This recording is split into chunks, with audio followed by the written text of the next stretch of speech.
It started with a simple notification, one of those red bubbles that popped up on the corner of my Instagram icon. One new follower. At first, I didn't think anything of it. I was used to getting random followers every now and then. Bots, maybe someone from high school I barely remembered, or just strangers who liked one of my posts. But this one was different. The account had no name, just an empty profile picture and a username like random numbers and letters smashed together. Zur 18,354Xs. No bio, no posts, no mutual followers. Just that vague, unsettling presence in my list. Normally, I'd ignore it or block it, but curiosity got the better of me this time. I clicked on it. Nothing, completely empty, not even a following list, just zeros across the board. I shrugged it off and went about my day, scrolling through my feed, liking pictures, leaving a comment or two. But later that evening, I noticed something odd. My post count. It said I had one more post than I actually remembered posting.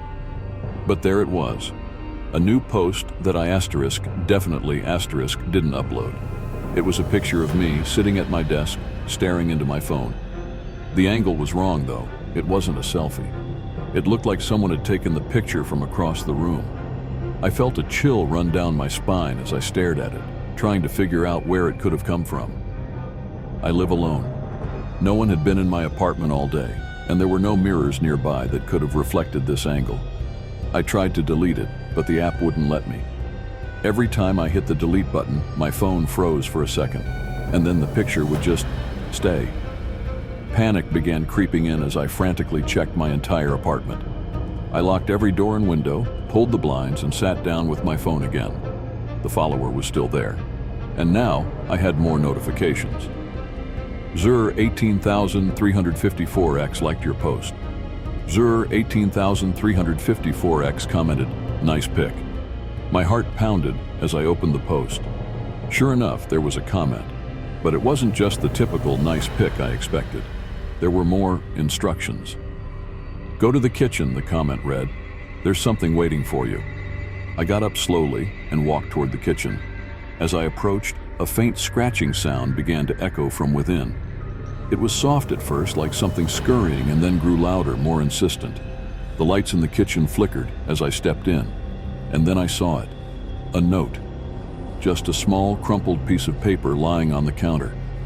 I unfolded it with shaking hands. Scribbled in jagged handwriting were the words, "Check your DMs." I rushed back to my phone, heart racing, and opened Instagram. Sure enough, I had a new message request. It was from Zur 18,354X. My hand hovered over the screen for a moment, dread settling in my stomach. But I clicked it. The message was a video file. I didn't want to watch it. Every part of me screamed to shut my phone off, throw it away, leave the apartment. But I couldn't. Something compelled me to press play. The video was dark at first, just the sound of heavy breathing, like whoever was filming was trying to stay quiet. And then the camera panned up to a door, my door. I dropped the phone, backing away as my mind raced. This wasn't happening. Someone was outside. Someone was here. I grabbed a knife from the kitchen, heart pounding so loud I could barely think. The phone buzzed again. Another DM. "Look outside." I didn't want to. God, I didn't want to. But I had to. I crept toward the window, hands trembling, and pulled the blinds aside just a crack. There was nothing. Just the dark, empty street, lit by the dull orange glow of the streetlights. No one was there. Relief flooded me for a moment, but it was quickly interrupted by another buzz, another message. "I'm closer than you think." The lights flickered again, and then went out completely. I stood in total darkness, my phone the only source of light, its screen glowing dimly in my hand.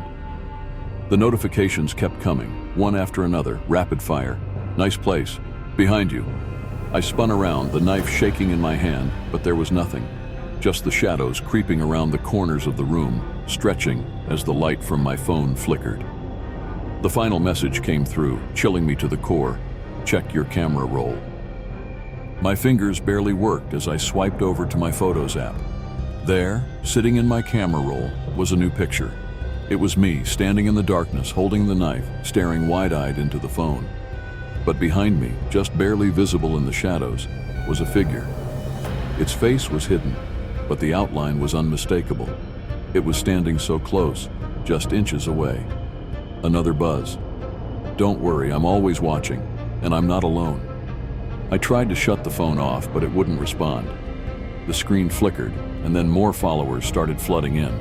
Dozens, hundreds, all with usernames like random strings of numbers and letters, all with empty profiles. The last thing I saw before my phone screen went black was the notification. Zur 18354X started a live video. I was tagged in it.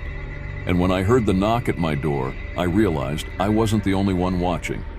The sound of knocking grew louder, echoing off the walls of my apartment. Panic surged through me, and I pressed myself against the wall, knife gripped tightly in my hand. The shadows around me seemed to deepen, cloaking me in fear. I took a deep breath, forcing myself to focus. What was I going to do? Should I call the police?